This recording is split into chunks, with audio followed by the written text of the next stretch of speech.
মহারাজের চরণে প্রণাম জানিয়ে, প্রভু রামচন্দ্রের চরণে প্রণাম জানিয়ে, উপস্থিত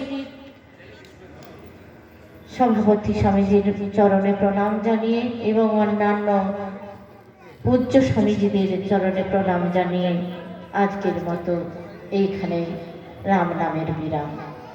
সকলকে আমার ধন্যবাদ।